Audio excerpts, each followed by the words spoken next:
The biggest people I know typically are able to stand in someone else's shoes and just look from that vantage. Just take a look. What are they seeing that I'm not seeing? And then maybe standing in their shoes confirms what you see. Like, yeah, I don't want to go that way. I don't agree with that. Yeah, there's that nuance in control. So there's how do we know when we're asserting control needlessly out of some insecurity or something else from our past or the future running us in the moment, something we don't want to have happen. And there's the controller and then there's the being controlled. And everyone has both aspects in them. Control freaks and controlled freaks, right?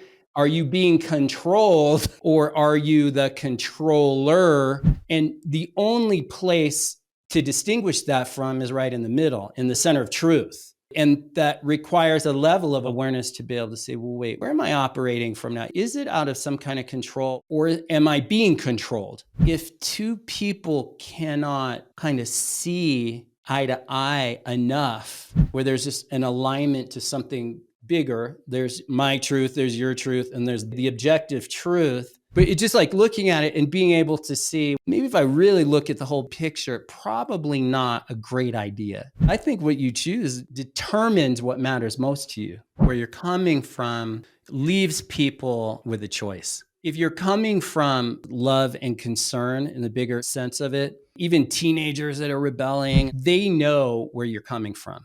If you're coming from love, they know that, and they're fundamentally left with some kind of choice. Then if you're coming from just wanting to dominate, control, they feel that, they get that too. That determines a way of choosing. It's much easier to react and rebel against someone who's being the dominator, the controller. It reminds me of like my sons as they're growing up and I'm the bad guy pointing out direction and pointing out things. Hey, don't do that, or don't go there, or don't do this, or don't hang out with those kids, or watch out for those kids. At the time, nothing but resistance, anger, resentment, screw you, dad, like all that. But it's very interesting to watch as they get older and they turn to young adults. So they're like, wow, it's like, Dad always used to say that. Dad used to warn me about this. And now it's actually coming true. I can see it and I can avoid it now. As a real friend or a parent or someone who cares, it's short term often occurs like a thankless task, but in the big picture and the long game, it actually, man, I've been blown away with all three of my sons, like the level of gratitude that comes my way from them now as they're like young adults and stuff. So it goes all ways, leading your own life. Like being a leader, starting with yourself, starting with your own morals and your own ethics and your own actions and refining your perception. And you're lined up to your creator, your God, the author of the universe and your life. But there's something you either submit to or are connected to that's greater than you. And you're led by that light, the understanding. You stand under a bigger picture of life and you lead yourself in your days from the moment you wake up to the time you go to bed, and you be a friend to yourself, a true friend to yourself. To thine own self be true. And then just as the night follows the day, you can in no way be false to another.